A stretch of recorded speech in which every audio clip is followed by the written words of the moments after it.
साल 1939। भारत अभी भी अंग्रेजों के राज में था। देश की हालत खराब थी।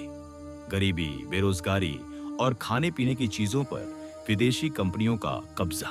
उस समय बिस्किट भी एक लग्जरी प्रोडक्ट माना जाता था। आम आदमी की थाली में रोटी तो मुश्किल से आती थी। बिस्किट तो सिर्फ अमीरों और अंग्रेजों की चाय के साथ रखा जाता था। लेकिन ठीक उसी दौर में मुंबई की एक छोटी सी गली में कुछ लोगों ने ठान लिया था कि बिस्किट को सिर्फ अमीरों की चाय का साथी नहीं रहने देंगे, बल्कि इसे भारत के आम आदमी तक पहुंचाएंगे। यहीं से शुरू हुई पाल जी की कहानी। पाल जी की जड़ें मिलती हैं 1929 में, जब चौहान परिवार ने मुंबई के उपनगर वेले पार्ले में एक छोटी सी कैंडी फैक्ट्री खोली। हाँ, शुरुआत बिस्किट से नहीं बल्कि टॉफी और कैंडी से हुई थी। उस वक्त फैक्ट्री इतनी छोटी थी कि मजदूर हाथ से मिठाइयां बनाते थे और पैकिंग भी कागज के रैपर में होती थी। लेकिन चौहान भाइयों का सपना बड़ा था।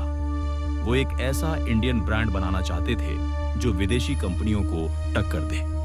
फिर आया साल 1939। भारत में पहली बार पाल ने बिस्किट बनाने की मशीन लगाई। उस वक्त मार्केट में सबसे पॉपुलर बिस्किट था ब्रिटिश ब्रांड्स का, महंगे चमकदार पैकेट वाले।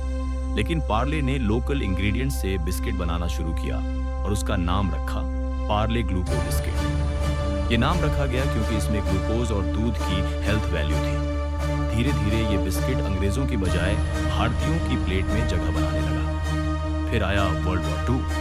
ब्रिटिश सरकार ने सारे विदेशी बिस्किट पर बैन लगा दिया ताकि सप्लाई आर्मी तक जा सके। उस वक्त आम जनता के पास खाने के लिए सस्ता विकल्प चाहिए था और यहीं पर पार्ले ग्लूको ने मौका पकड़ लिया।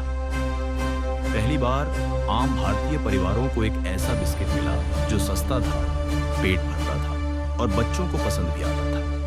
पार्ले ग्लूको तेजी से घर घर पहुंचने लगा।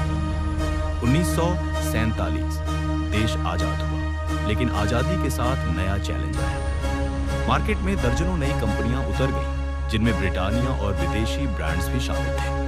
पार्ले को लगा कि अगर उन्होंने अपने बिस्किट को सिर्फ सस्ता प्रोडक्ट बनाकर बेचा तो लोग भूल जाएंगे। इसलिए उन्होंने एक नया रास्ता चुना, ब्रांडिंग और इमोशनल कनेक्शन। साल 1960 के दशक में पाल ग्लूको का नाम छोटा करके रख दिया गया, पल जी। यहाँ जी का मतलब था ग्लूको, और इसी दौर में लॉन्च हुआ वो पिक्चर जिसे आज हर कोई पहचानता है, पल जी वाली छोटी बच्ची।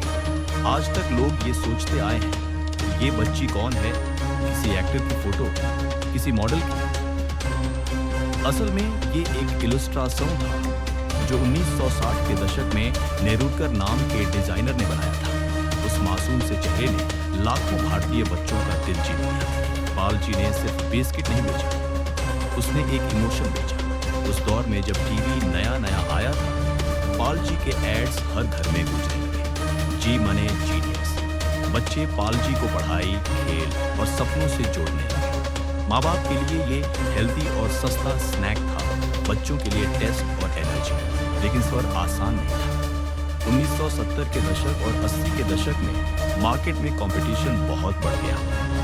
ब्रिटानिया, सनफीस्ट और कई लोकल ब्रांड्स पाल को टक्कर देने लगे। कुछ कंपनियों ने तो पाल जी की नकल भी करनी शुरू कर दी। मिलते जुलते पैकेट, नाम और स्वाद।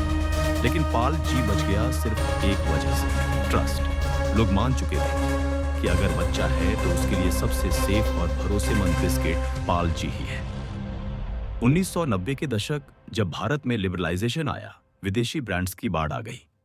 Oreo, bourbon, hide and seek जैसे बिस्किट मार्केट में उतरे। लेकिन पाल जी की पहचान अलग थी। ये था कॉमन मैन का बिस्किट। चाय की दुकान पर, रेलवे स्टेशन पर, स्कूल के डब्बे में, ऑफिस की टेबल पर, हर जगह पार्ले जी मिल जाता। किसी ने सही कहा है, अगर चाय है तो पार्ले जी जरूर होगा। पार्ले जी की सबसे बड़ी ताकत थी उसकी कीमत। जहां दूसरे बिस्किट के दाम धीरे धीरे बढ़ते रहे, पाल जी ने 5 रुपए का पैकेट सालों तक जस का तस रखा। लाखों गरीब और मिडिल क्लास फैमिली के लिए यह सबसे सस्ता एनर्जी फूड बन गया। यही वजह है कि पार्ले जी को अक्सर कहा जाता है इंडिया का सर्वाइवल बिस्किट।